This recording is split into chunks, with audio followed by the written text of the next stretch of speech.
Hello everybody, this is David with Daily Magic Games, and what I have here is the production proof for CASTELLANS. As you can see, it's all taped up, so it's going to be as much of a surprise to me as it is to you. Let's hope everything looks as good as I'm hoping it does.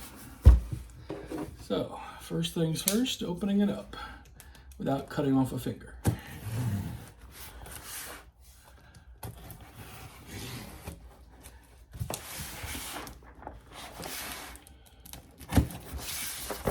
Exciting stuff here, I know.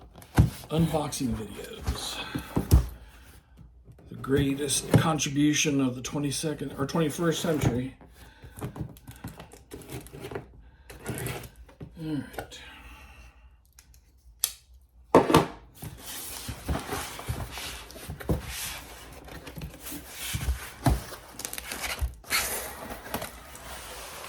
There it is. CASTELLANS. First thing to note is that the name is CASTELLANS. It's not Castellans of Valeria. But down here in the corner, you'll see we have the Valeria Universe of Games logo. That's how we're going to be branding things from now on. It won't just be everything of Valeria. It'll just be everything. And then at the bottom, it'll be a Valeria Universe game.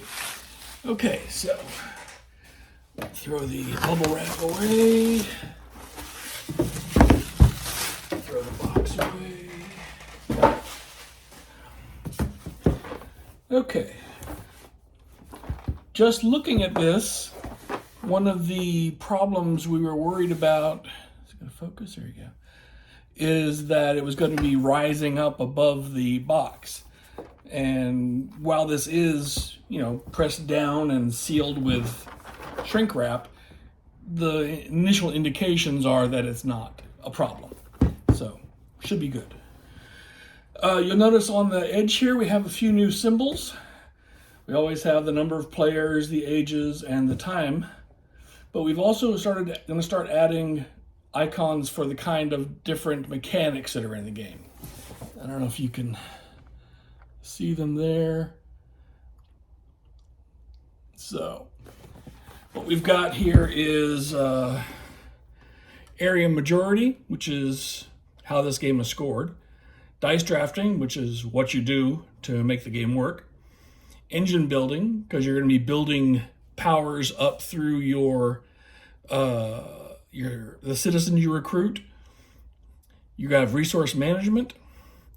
Make sure you've got enough stuff to buy and place the tokens you need. And you've got unlockable powers. So that gives you kind of an asymmetrical, evolving game. All right, so on the back, you've got the same thing again. You got the mechanics stuff there. And nice picture of the game in play. All right, let's see if this thing opens up like a jack-in-the-box when I relieve the pressure, or if it's nice and well behaved. All right.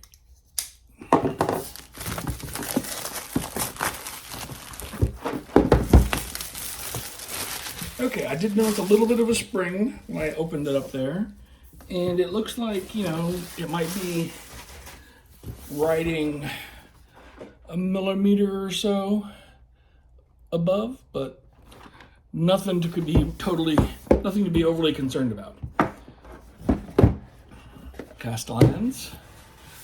I don't know if you're going to be able to see that the whole time or not. Whatever. Here, we'll put it like that. You'll see something. All right.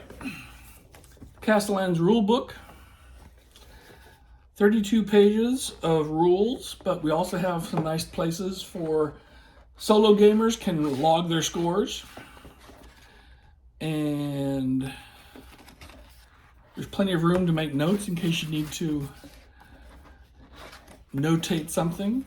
The pictures are large, the text is clear. We got away from that font that we had been using. I think it was Caslon Antique or something. And we're to a much more normal Times Roman kind of font. So it's easier to read and should make a lot of people happy. There's a section here for house rules. If you want to make any adjustments, just note them down there, and you'll be able to, let others know how you like to play.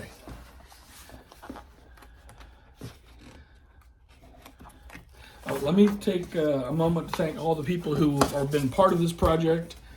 The designer, Isaiah Vallejo, the artist, the Miko, Levi Moat, and Matthew Jacobs, who consulted on the design, did a lot of the early playtesting with Isaiah and I. The project lead was me, David McKenzie. Our alpha development team was led by Andrew Whipple III, and our other alpha developers were Thomas Carey IV, Ryan Whipple, Mike Harris, and Michael Chu. The solo rules were developed by Dan Sawade. Okay.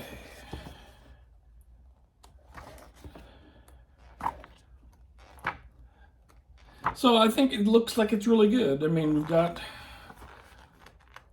everything's a good size, I think. So yeah.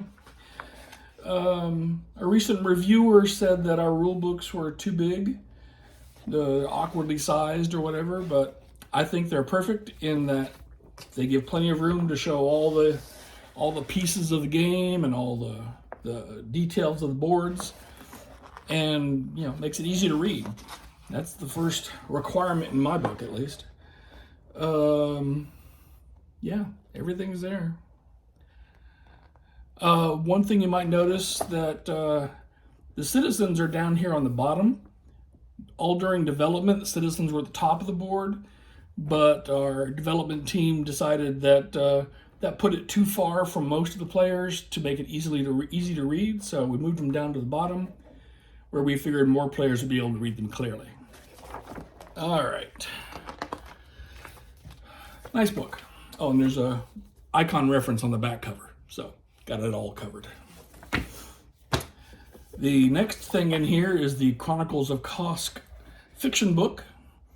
And I want to thank all of the writers and artists, well, the artist, Miko, who did the art for this. So the contributors were James Deigler, W. David McKenzie, Ruth Wynott, Matt St. Pierre, Dan Sawade, Adam Sequoia, and Andrew Whipple III. All of these people wrote one or more stories for this book. And that's got a map of the city and the different districts. It's got each column is a complete story, and one story on each page has accompanying art, so you can get an idea of what's happening in the story as you read it. So this is 12 pages, and it looks like it's turned out fabulously. Yeah, I like it. Then there's 3 separate little stories on the back about the things that happen outside the city walls. So I hope you all enjoy reading that when you get it. Okay, next thing in here is the game board. And I can see already that it's fitting much better. The rule books fit in the little notches where they're supposed to. That's great.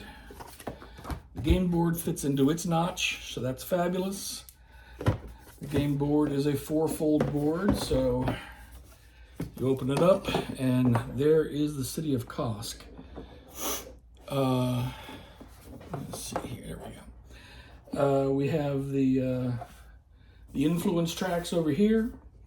The wharf cards go here. The citizen cards go along the bottom. Round tracking. All the districts, all the guilds devoted to each district. Yeah, I'm just pleased as punch. Looks really nice. Next thing, double layered player boards. Now this is a new thing for us. We've never done a double layered board before. So be gentle with us if we don't get it quite right, but I think we got it good. Remember those unlockable powers I was mentioned earlier? every time you put down a token from the manor houses, each one will unlock another power for you. The monuments will give you ways to score extra points. These are the resource tracks here. You got wood and stone and food and magic. You got a gold track up here. The dice you draft over here. And the dice, as you spend them, go down here. Really nice. Really, really nice. And picture from the box top on the back. And anybody who was worried about the thickness of them, you don't have to worry. They're good. They're still a good, probably 3.5 millimeters thick. Plenty thick enough and sturdy. And they help alleviate that box rise we were having. Okay, what you see now is 4 of the 5 player token trays. So I'm just going to take one up here. And this has got, come on, let go. Okay, I'm going to sit right there and we can talk about this. First thing in there is a mini rule book. We went a little bit overboard on the reference card and made it into a little reference book, front and back, all of the different actions and game phases, and there's more icon references there, and just everything. The tokens are shown. Everything you could possibly want to know about the game, you got it right here. I think you're going to find this is very handy, and you can fold it and flip it to, you know, this is what I'm doing right now. I'm going to do the recruit action, and this is exactly how it works. So I think you're going to like this. And it's got the little fan fold going on and the rules picture on the top. So very cool, in my mind at least. All right, here we have all the game tokens. Any focusing going on here? There we go. Sorry, I can't get it better. All of your player tokens fit within this tray, and then they're easy to transfer to your player board. And let's just test the fit on these, because I know people are going to ask, and I want to know anyway. So let's just make sure they all fit. Let's see, this is, oh, that's the score token. That doesn't go on your board. The lighthouse goes over here. And all of these tokens are printed front and back. So no matter how you're standing around the board, you're going to be able to see the art on each of these tokens. Those fit very nicely. The ship tokens go up top. I just know I'm going to drop these and make a big mess. But, come on. There we go. Excuse my fat fingers here. I'll probably fast forward this in a few moments, and you can see the whole board as a finished deal. Token. Okay, so there's a focus problem again. All right, so there's all the different tokens in the player board, and as you can see, I've got a nice little angle on it, and everything's staying put, so that's not going to be a problem. Now you can see the dice down here in the tray. The dice, when you draft them, will go over here, 1 per dealie. And as you spend them, you'll move them down to the bottom, just to show that you've used them. And when everyone has used all their dice, the round is over. So that's how that works. All right, so lay that aside over there for now. And you've got the blue, which you've just seen, the red, the orange, the purple, and we did make the purple a little bit lighter. Someone had suggested that it was too dark, so we did make it up a little bit lighter. And then in the bottom section, we have the yellow, where the colors are in the box when you get your copy of the box. You know, that could be different orders, doesn't matter, but they're all there. All five colors are there. Each color has its own tray, and it's fabulous. I really like this. These trays are by GameTrayz, another first for us. We've never used GameTrayz before, but after seeing how this one turned out, it may become a new standard deal for us. Down here you've got the dice. You've got 18 of the custom printed dice that have the different resource symbols and icons on them. And then you've got one extra die. This is in the solo game we call this a decision die, and you could use it for anything, but it will help you work the solo game. There's a little notch for it right here on the side of the tray, but it was down here. It doesn't matter where you put it. They're the same size. It'll fit wherever you want to go. These are the solo player cards. This is the first time I've seen these printed on the cards. So they are double poker size. They have a little slip cover. They make sleeves for this size card, so you should not have a problem finding the sleeves. There are 3 different character cards for you to play against as a solo player, and each one is double-sided, so they have different characters on each side. So you can play against different players and see which one you can beat. And this 4th card in the solo game, solo components, is the charts card. And this, when you read the rules, you'll see how it works. But it gives you die roll possibilities for all the different things to control what the autonomous player here is doing. So that's where those go there. Below that, you've got the Magistrates. Hold on a sec. Well, looks like they printed the Magistrates backwards. At least that one is. Yep, they did. Oh well, shoot. That's gonna set production back a little bit because they're gonna have to reprint all these Magistrates. Okay, so the Magistrates are all printed backwards. That's a shame. That really is. But there's got to be something to go wrong, right? I don't know that you can see this with the focus problems and everything, but it's going to be too small. You can't see it. But yeah, the screen print on there is exactly flipped reversed. So very disappointed in that. But I will get an email off to the printer after I'm done with this and get it taken care of. Here we have the keep tokens, or the guard tower tokens, we sometimes call them.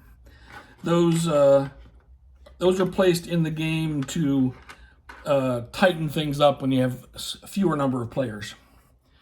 There's the wharf cover token, excuse me.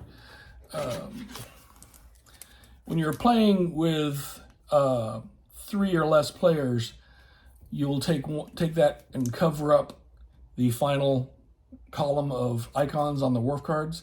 That's just to show you that only those 3 there are usable. With a 4-player game or a 5-player game, you can use all the spaces. So that's that. And we have the round counters that are based on the game board I showed you. And then the first player marker, so you can keep even turns. So that all turned out nice. Now over here there's 2 decks of citizen cards, the blue back and the pink back. And each one is different cards. Every card in here is unique, and each of these give you different powers you can use during the game at different times. The spaces here are big enough for sleeves, so you can sleeve all these cards. And these are just the standard 44 by 68 millimeter mini cards. Again, these are all unique from the other one. So you got a total of 28 different citizens. And then your wharf cards. Come on. I like these little clear clear plastic baggies, but sometimes they're a little bit painful to open up. So there it is. With the exception of the ministers, this game is perfect. And I hope you will enjoy it when we get it to you. The ministers, as I said, that's going to cause some delays. I would expect at least a week delay from what the schedule is I had in the last update. So I apologize for not staying on schedule, and I will try and get it to you as quickly as possible. All right, that's everything for now, and I thank you for your support, and I hope you're going to enjoy playing Castellans when you get it. Bye.